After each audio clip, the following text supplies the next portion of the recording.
I was a bit confused by XPENG's strategy in the past few years. Let's go back to 2016. The market share of submodels was 36.73%, a year-on-year increase of 47.85%. Subs, which take up more space vertically but less horizontally, became the first choice for Chinese car buyers. So in 2018, XPENG entered the seemingly best-selling compact sub-market with the G3. A year later, the XPENG P7 was launched. With a post-subsidy price of over 200,000 yuan, it became XPENG's flagship model. Another year later, the XPENG P5 was launched, boastfully placing 2 LiDAR sensors on the bumper and learning from Li Auto, injecting the concept of home into a compact sedan. And then there was the XPENG G9, which had its SCUS adjusted the day after its launch. A disguised price cut this chaotic operation, made it difficult for many people who liked the G9 to make a decision. It was praised but not bought after struggling for a year with the G9 and the P7's replacement model, the P7. After struggling for a year with the G9 and the P7's replacement model, the P-Side, the XPENG G6 was launched, targeting the Tesla Model Y, using a price far lower than Tesla's and the then uncommon 800-volt high-voltage silicon carbide platform as a selling point. As well as leading intelligent driving and smart features, we saw the dawn of XPENG's rise. If the exterior design of the XPENG G6 could be a bit more stretched, it might sell even better overall before 2024, or rather before the G6. XPENG's strategy was to fully exert itself in any market where there was profit. A bit here, a bit there. The product line was relatively chaotic. The price advantage was not obvious, however. Last year's XPENG's S9, Mana Mo 3 and P7 were all outstanding products in their respective fields, grasping the inherent advantage of intelligence, pursuing users' crystals and bricks, abandoning the big and comprehensive product positioning. The product, hardware configuration, and functional layout also highly matched the positioning, and then lowering the bar to set a price lower than the public's expectations, like the XPENG Mana Mo3. Cut the price where it needs to be cut. Independent suspension, which for most users only increases the cost of pure handling.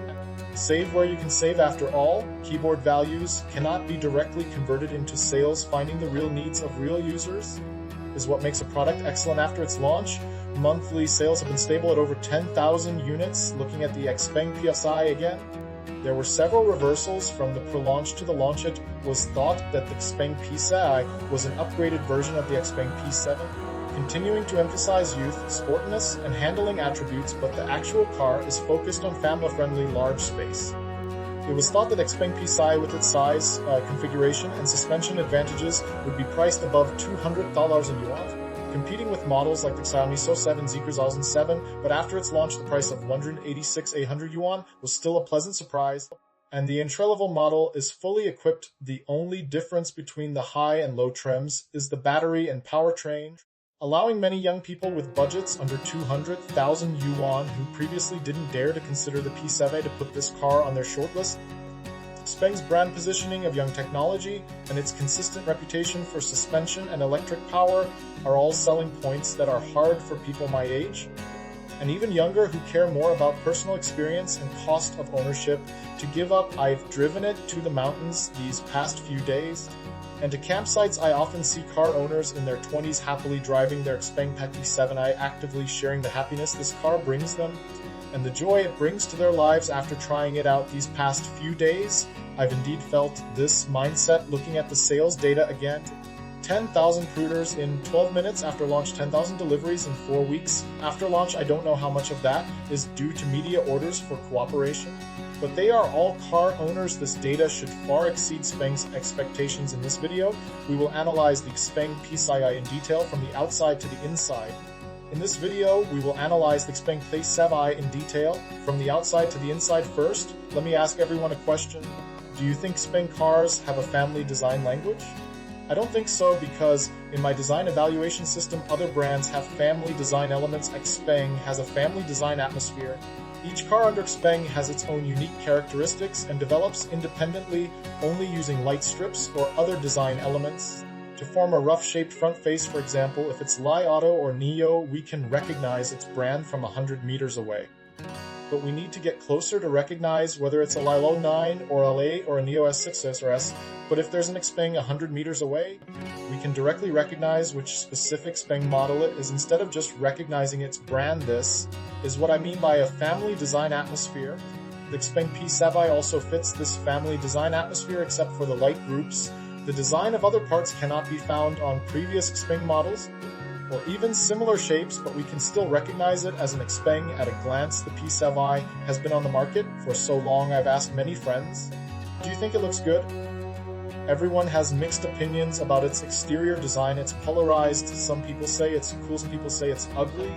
But frankly speaking, the XPENG P7i is not one of the good-looking ones in my aesthetic system. It's not beautiful at first glance, but after spending so much time with it, it's the kind that's worth savoring. It's not beautiful at first glance, but the more you look at it, the more appealing it becomes.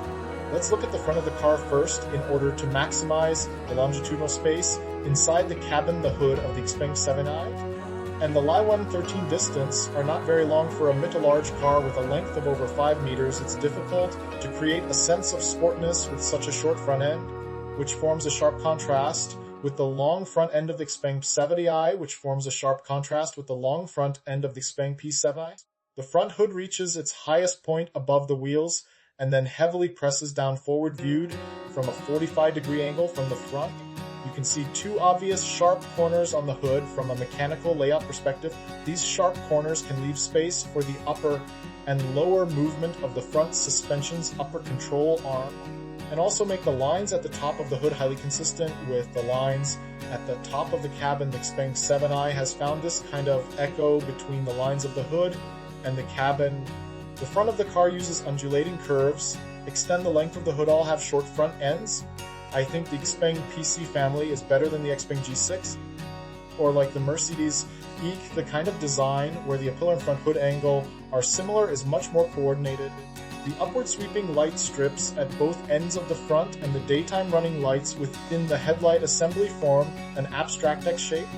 The black trim on both sides of the headlights extends downward, integrating with the wheel arch vents. These vents can fill the negative pressure area inside the wheel arches, reducing wind resistance, and also allow the air broken by the front to flow backward along the wheels, providing clean and usable air for the aerodynamic design of the rear.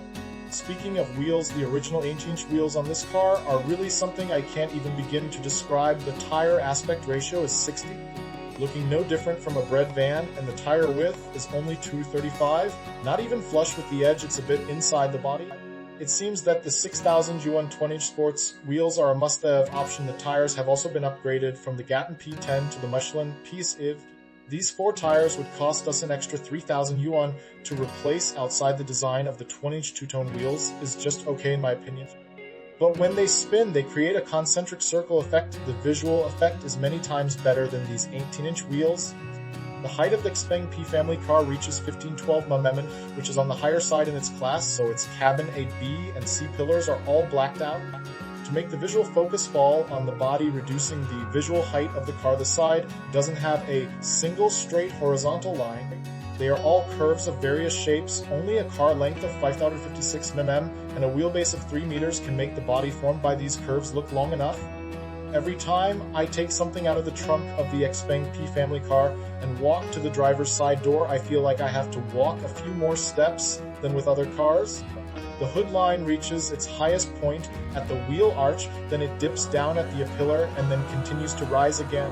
The black trim under the door is also wider at the front and narrower at the rear, unlike the common front narrow and rear wide design of other models.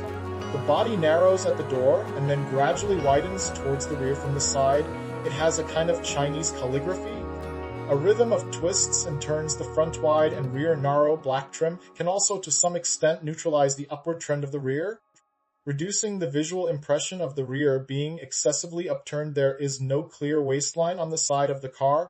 The front and rear doors are very smooth, but not absolutely flat either. If you look closely at the surface of the door, there will be subtle undulations. It will make the scenery reflected by the door present in shape on the side of the car, using light and shadow to enrich these two huge doors. The rear is the most controversial part of the XPENG PC family. For example, this double-layered spoiler XPENG could of course let the roof line directly connect to the rear. That would make the rear look very heavy and also make the XPENG's design a form between a 3-box car and a station wagon. But this might be more challenging for users' aesthetics. This double-layered spoiler can maintain the shape of a 3-box car. while keeping the vertical height inside the car unchanged. From different angles there will be a small wing plane. It can prove that it is a 3-box sedan, and also play a role in streamlining the airflow from the side to the rear, reducing wind resistance. When we look at the rear of the XPENG P7 family car from a 45-degree angle in front, doesn't it have a kind of cigar-shaped body that is often seen on British cars? This is also a specific part and specific viewing angle that I think looks better on the XPENG P7 family. The rear door is relatively flat. The taillights extend along the outermost edge of the body to both sides with the same thickness. The hook-shaped design at both ends stops abruptly at the rear door seam. I would feel that it ends a bit abruptly if the XPENG P7 family had more changes in the taillight design, or had some echo with the front design. It should enrich this wide and clean rear. Oh yeah, I remember that before. The XPENG P5, P7, and the latest Mona MO3, the most prominent position at the rear was the tailgate. The reversing camera was on the bumper, which was relatively in front of the tailgate. In some extreme parking spaces, it was easy to hit the tailgate. Everyone should have seen XPENG P7s or XPENG P5s with a dent in the tailgate on the road. The most prominent position at the rear of this XPENG P7 family car is the thick bumper. The reversing camera is also on the bumper, so it is relatively less likely to hit the tailgate. How about it? Doesn't the exterior have many designs that break our inherent aesthetic? The interior design should be more liked by people if the exterior design of XPENG doesn't have any strong family design elements. Then the interior of XPENG is one style per car. The interior of the P7 family weakens the previous technological atmosphere and turns to a stable and elegant style. The stability I'm talking about is not greasy, but a kind of compatibility that takes into account different ages and genders. The leather door panels use different densities of perforations to form a gradient effect. The ambient lighting is also this kind of soft light that is visible but not the light source itself. Some metal textured embellishments are interspersed between this elegance. For example, the circle around the air conditioning vents and the mobile phone charging pad.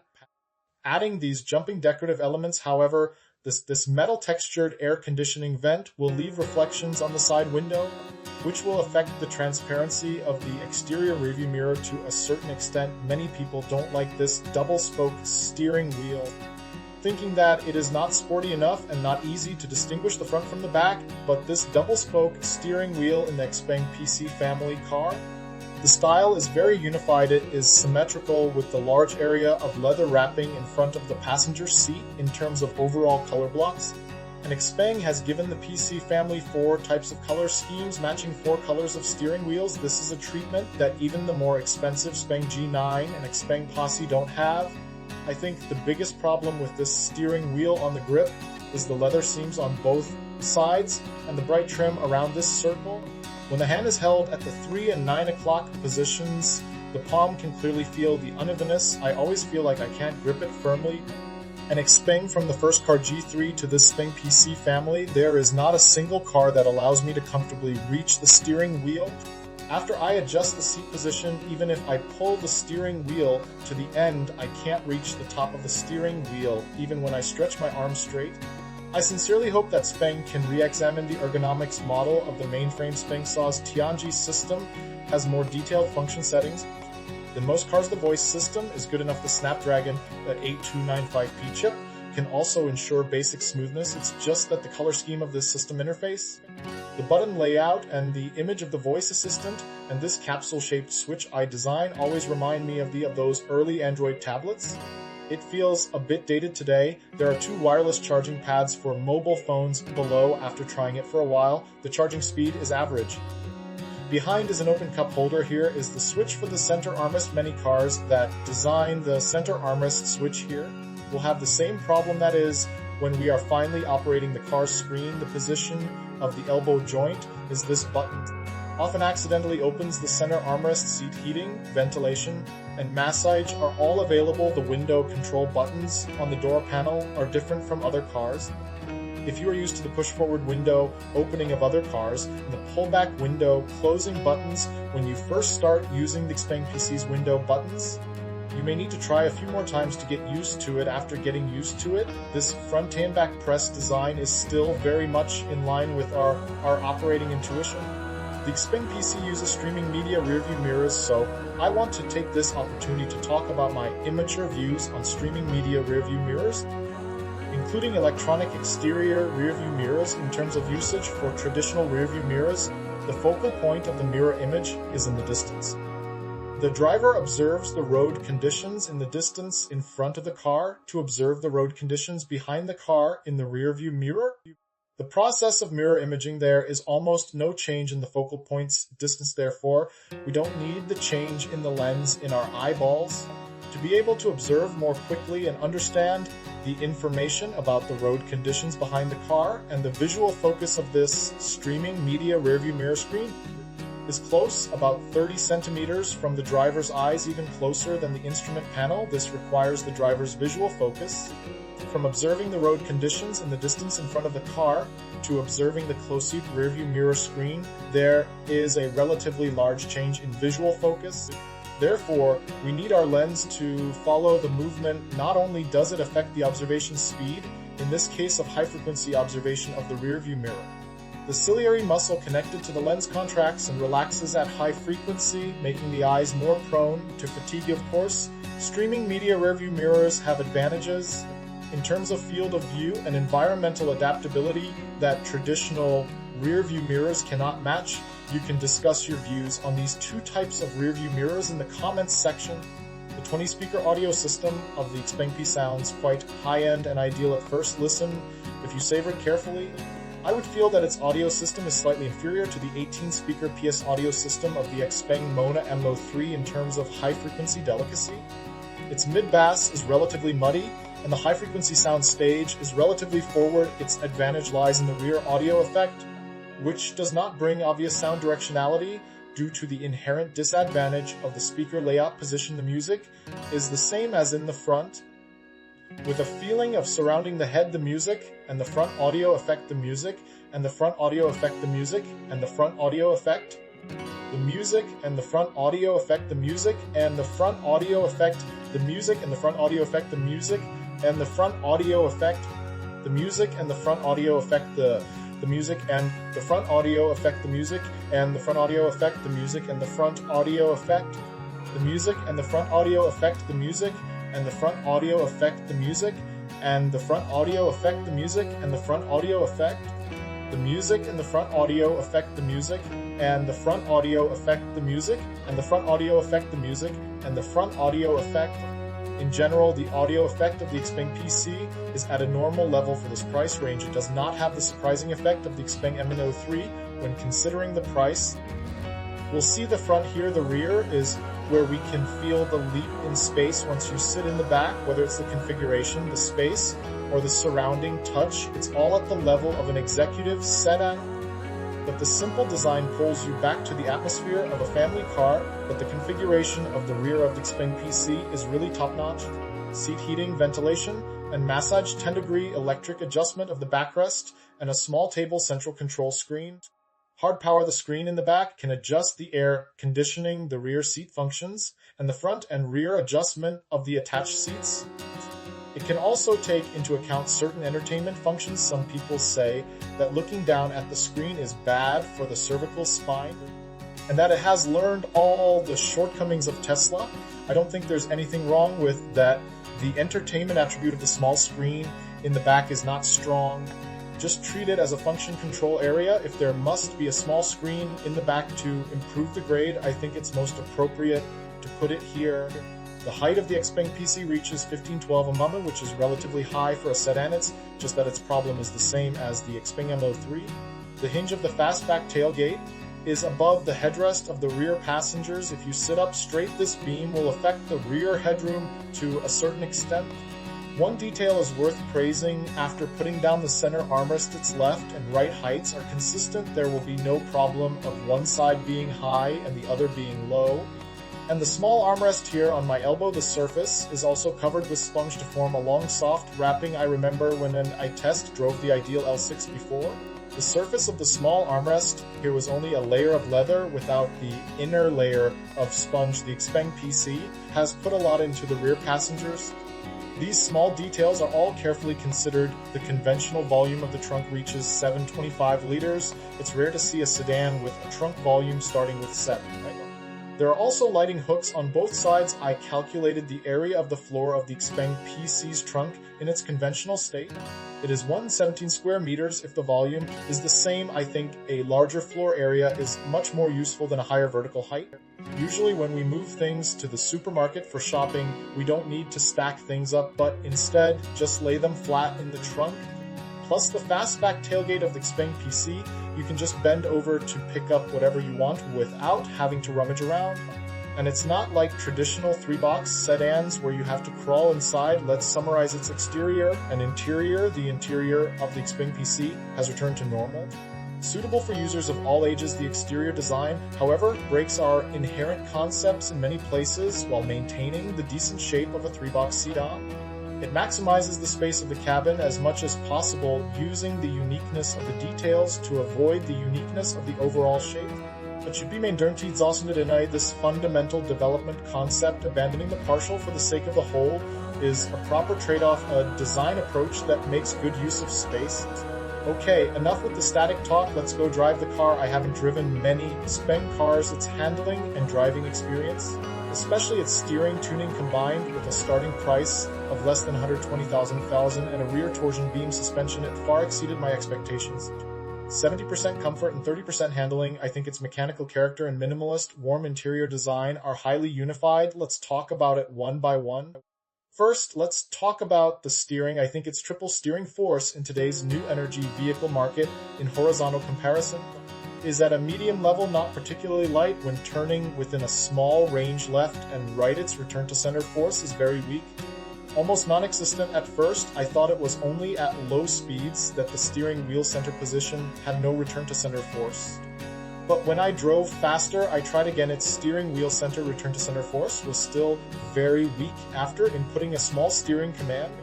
We need to actively return the steering wheel to center. The sense of driving center is slightly inferior when driving at medium and high speeds.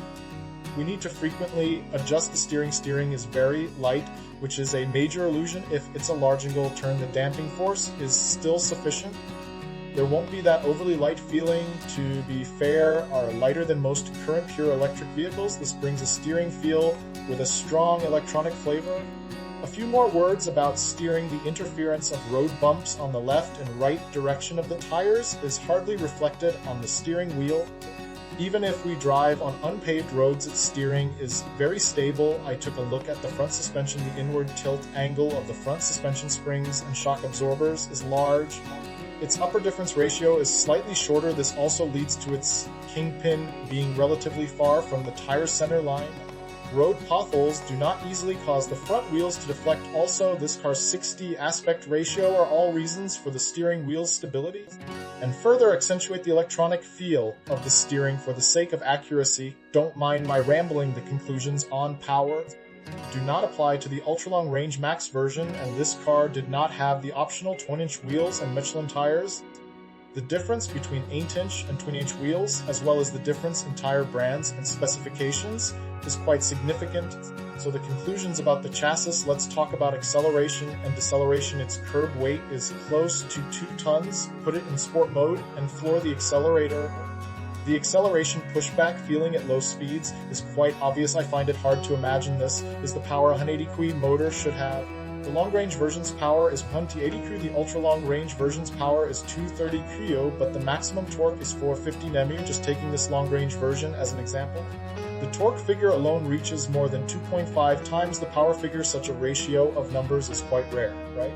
With a maximum torque of 450 Nm, then such an acceleration feel can be explained, and when the speed reaches above 80 km, its acceleration basically returns to the level it should be. For 180 kW, I speculate should have a similar acceleration feel in the low and medium speed range as this long-range version. The acceleration feel in the medium and high speed range should be significantly better than this long-range version. This conclusion is purely my personal speculation. There is another feature rather than acceleration capability or power mode. The difference in power response at the beginning of the accelerator pedal is very large under different power response modes.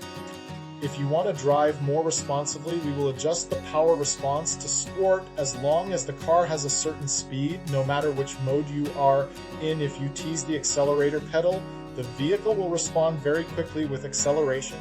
In strong kinetic energy recovery mode, when you lift off the accelerator pedal, it will stop gradually for about a second. The braking force is suddenly released. The braking force release is not uniform enough, and it is also difficult to control the braking force through precise control of the accelerator pedal. While the low kinetic energy recovery mode is completely the opposite, the braking force builds up quickly as soon as I lift off the accelerator pedal. There will be a clear sense of deceleration. That sudden sense of deceleration under frequent acceleration and deceleration conditions may cause the car body to have some back and forth movement that is not smooth enough. If I turn off kinetic energy recovery, I actually think that turning off kinetic energy recovery, this deceleration is more in line with my deceleration expectations for low kinetic energy recovery mode. Let's talk about the chassis and handling. Most mainstream models of sedans under 200,000 yuan mostly use front Mafferson suspension. But limited by cost, most of the suspension components are made of steel. Let's start with the conclusion. The ride quality and comfort are very good.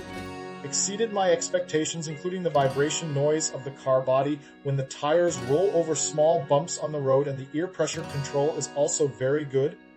If it's a hard bump like a road joint or road damage, this car body almost never experiences that kind of small, violent vibration. When facing road bumps like speed bumps, the bumps reflected on the car body will be reduced by about 1/3 among the models I've tested with mechanical suspensions. It can reduce it by about half, of course. There are also those that don't reduce it at all, directly reflecting the height of the speed bump on the car body's bump amplitude, just restoring it in a softer, more comfortable, and textured way. This chassis has been optimized for comfort in a more in-depth way. But I don't know the 60 aspect ratio in the excellent form quality and green shock performance, how much of a proportion it accounts for. The suspension absorbs all the bumps on the road. The suspension's response speed is just right after going over big bumps or jumps. The car body doesn't immediately stick to the road, but rather after a slight up and down sway, it returns to stability. The rear axle sways a little more than the front axle. But this sway isn't particularly annoying. I forgot which car company it was before. Their advertising for their own products was roughly. The frequency of the car body's sway matches the human heartbeat. It's the sway frequency that humans are most likely to accept.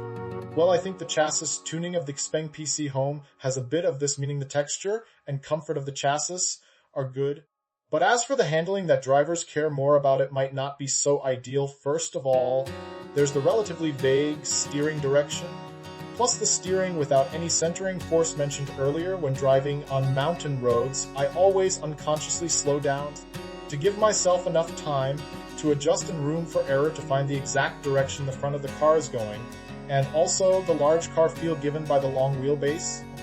And the relatively slow car following. Let's think about a question. If the car's wheelbase is relatively short, or if the driver is closer to the rear axle, then when turning, the driver is closer to rotating in place relative to the car body. If the car's wheelbase is relatively long, or if the driver is farther from the rear axle, then the driver is closer to a lateral movement relative to the car body. The XPENG P Home has a relatively short front, and the wheelbase reaches a full 3 meters, so the driver's head position is almost between the front and rear axles and slightly forward.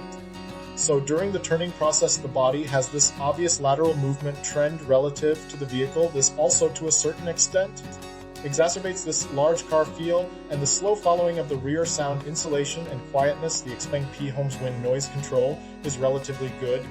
The car's drag coefficient is only 0.206 CDIT. It can effectively smooth and flatten the air passing over the car body, reducing the noise generated by turbulence. Even if our speed exceeds 100 kilometers, it's difficult to distinguish the wind noise carefully. Why carefully distinguish it?